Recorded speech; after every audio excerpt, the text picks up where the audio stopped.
बिस्मिल्लाहिर्रहमानिर्रहीम। अस्सलाम वालेकुम। इंसाफ न्यूज़ रूम में खुश आमदीद। मैं हूं डॉक्टर मोहम्मद फ़ारूक। एक अहम और बड़ी खबर के साथ हाज़िर हूं। खबर शामिल करते हैं मंडी बहाउद्दीन से, जहां पुलिस थाना मियाना गोंदल ने मनशियात फरोशों के खिलाफ ज़बरदस्त कार्रवाई करते हुए 11,530 ग्राम चर्स बरामद करके मुलजमान को गिरफ्तार कर लिया।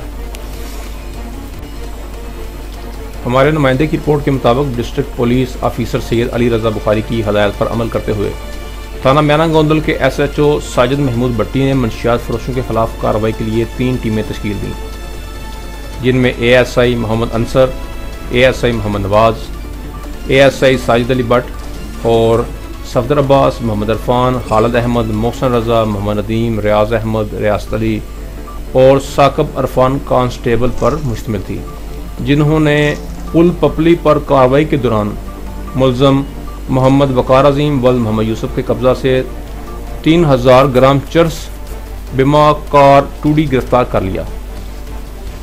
अरफानुल्लाह वल्द मोहम्मद इब्रा से भी 7000 ग्राम चर्स बरामद करके मुलजम गिरफ्तार कर लिया।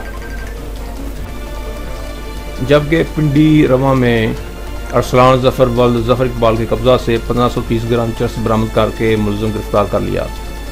तीनों मुलजमान के खिलाफ C9 के मुकदमा दर्ज करके हवालात में बंद कर दिया।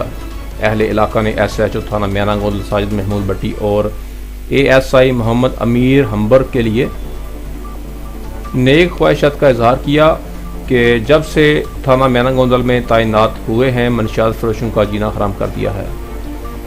कैमरामैन मोहम्मद अरशद के साथ report Anayatullah Anjum clear, bureau chief Insaf news Mandi Bahauddin.